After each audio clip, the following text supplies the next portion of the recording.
Hello everyone. Today we're going to study chapter 2 of the novel David Copperfield for Prep 2 students titled Off to School. So, as the title suggests here, David's going to move away from his house to live in a school. So how and why did this happen? That's what we're going to know about while studying this chapter. Of course, before diving deep into today's chapter, we have to have a quick revision on what was previously discussed in chapter 1. Of course, in chapter 1, we have talked about the early beginnings of David's life. We knew that before he was even born, his father's aunt, Betsy Trotwood, came to their house, thinking that the baby Clara was about to give birth to was going to become a baby girl, but she was disappointed to know that it was a baby boy. We also knew that David lived his early years happily with his mother and Peggotty, but when he turned 8 years old, his life turned upside down as his mother started dating a wicked man with an evil smile called Mr. Murdstone. We also knew that David was completely shocked and sad when Peggotty told him that his mother got married to Mr. Murdstone. And we stopped at this part when the Murdstones, represented in Mr. Murdstone and his sister Miss Murdstone, took complete control over the house. This being said, let's move to this exercise. The first question: how did Miss Trotwood react to David's birth? She said nothing but walked straight out of the house and never came back. Let's move to this quotation. I must tell you, you will have to know. Who said these words to whom? Peggotty to David Copperfield. Where were they? They were on their way home to Blunderstone. What did he have to know? He had to know that his mother had married Mr. Murdstone. So after visiting the Peggotty family on their way to Blunderstone, Peggotty told him the truth, that his mother got married to Mr. Murdstone. So now let's dive into today's chapter. But at first we have to go through all these new characters that we're going to encounter while reading this chapter. Let's start with Mr. Parkes, the driver of the cart that took David Copperfield to Yarmouth on his way to the boarding school. Mr. Parkes is a large, red-faced man. Mr. Mell, a teacher working at Salem House boarding school. He collected David Copperfield to school. Mr. Creakle, the headmaster of Salem House.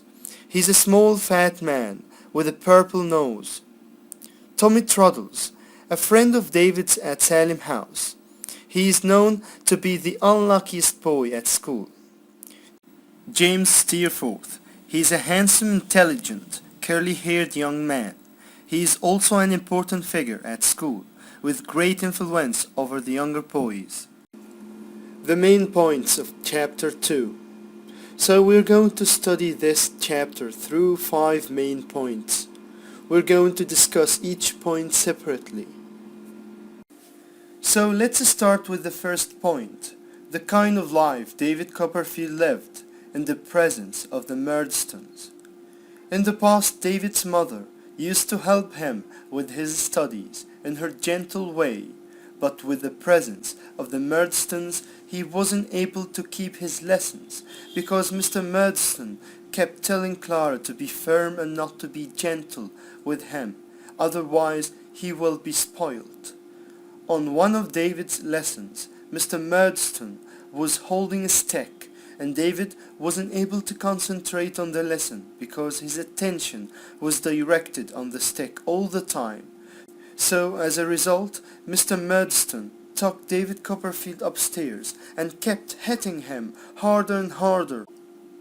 But David Copperfield manages to bite Mr. Murdstone so deeply that Mr. Murdstone cried out angrily. After that, Mr. Murdstone locked David up inside the room. Now let's move to the second point. The Murdstones decide to send David Copperfield away from his house. The Murdstones kept David Copperfield locked up in the room for 5 days, visited only by Miss Murdstone, who brought him milk and bread, without talking to him. On the 5th day, Peggotty tells David through the keyhole of the door that the Murdstones are going to send him to a boarding school. The third point, in the car to Yarmouth, Parks's dwelling. Miss Murdstone told David that because of his wickedness, he was going to school.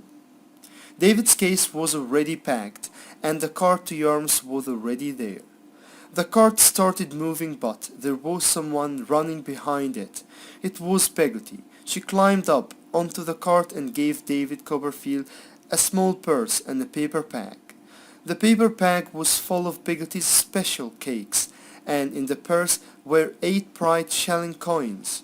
Mr. Parks started talking to David on their way, asking him many questions about Peggotty. He seemed to like the way she baked the cakes. He was completely interested in her. Parks asked David to give Peggotty a message. The message was Parks's dwelling. When David arrived in Yarmouth, he wrote Peggotty a letter. Here by Parks's dwelling, he means that he is ready, he is willing to marry Peggotty. Let's move to the fourth point, at Salem House School. On the way to Salem House, it was a long journey to London, and at the coach station in London, Mr. Mell collected David and took him to Salem House. Here is a description of Salem House. The school was a large old building with a dusty playground surrounded by a high brick wall. David was surprised to find no one in the school.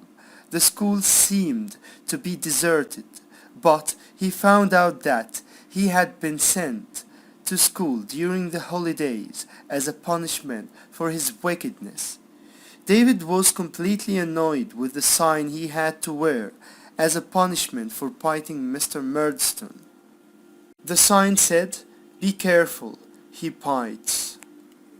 David Copperfield was really annoyed with the sign he had to wear all the time, so he asked Mr. Creakle if he could take it off, but Mr. Creakle gave a sudden terrible shout and jumped out of his chair, so David Copperfield ran out of his room and hid in his bed for the next hour.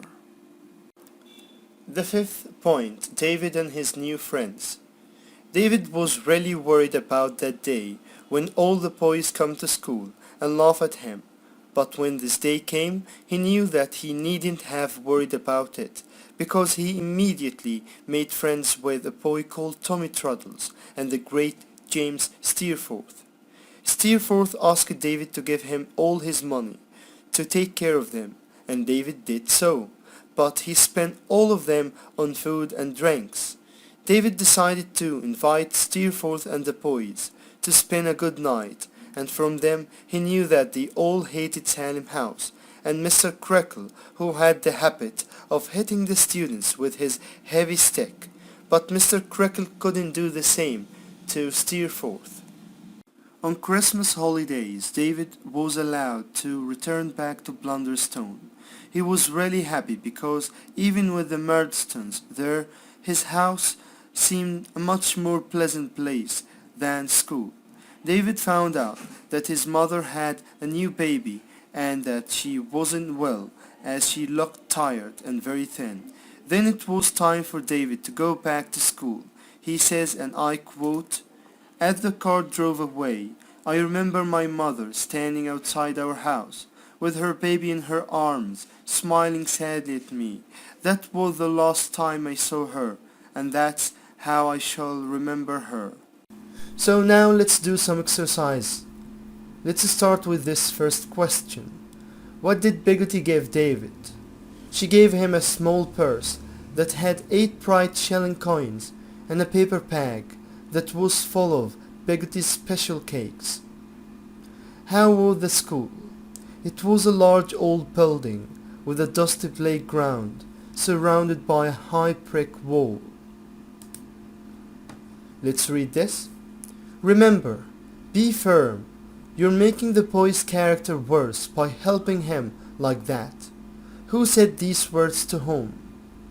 Mr. Murdstone to David's mother. Who is the boy? What did she help him with? The boy is David. She helped him with his studies. How did she respond to these words? She apologized, looking embarrassed and hanging her head like a guilty child.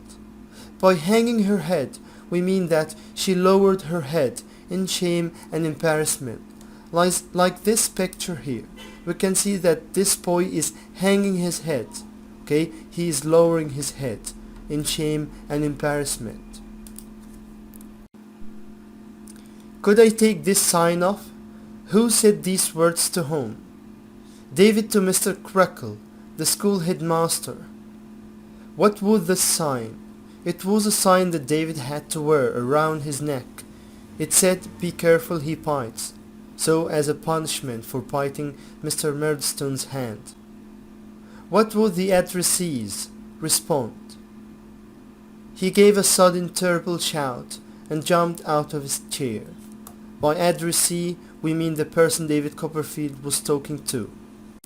So here are some questions related to chapter 2. Let's read and answer them. Why couldn't David study or keep his lessons? Because Mr. and Mrs. Murdstone were always present during his lessons, and he couldn't concentrate at all and forgot everything his mother tried to teach him. How did David feel when he saw Mr. Murdstone's stick? He became very afraid and forgot all that he had learned. Comment. Don't beat me. I have tried to learn. Really I have, sir. David said these words to Mr. Murdstone when Mr. Murdstone decided to punish him as he couldn't keep his lessons. How was David punished for biting Mr. Murdstone's hand? He was kept in a room for 5 days and nights. Then Mr. Murdstone decided to send him to a boarding school. Comment. Parks' dwelling. These were the message that Parks asked David to send to Peggotty. Which boarding school was David going to? It was Salem House. Mr. Creakle was the headmaster there. Why was the school deserted when David arrived? David was sent there during the holidays as a punishment for biting Mr. Murdstone's hand, and all the students were on holiday. Comment. Be careful, he bites. It was the sign that David had to wear around his neck all the day at school as a punishment for biting Mr. Murdstone's hand. What changes did David find when he visited his home on Christmas? His mom wasn't well. She was tired and very thin. She had a new baby. Why was David happy on going back to school after the holiday? Because he would see his friends again, Trottle and Steerforth. So that's it for today. I hope you understand this lesson. Goodbye.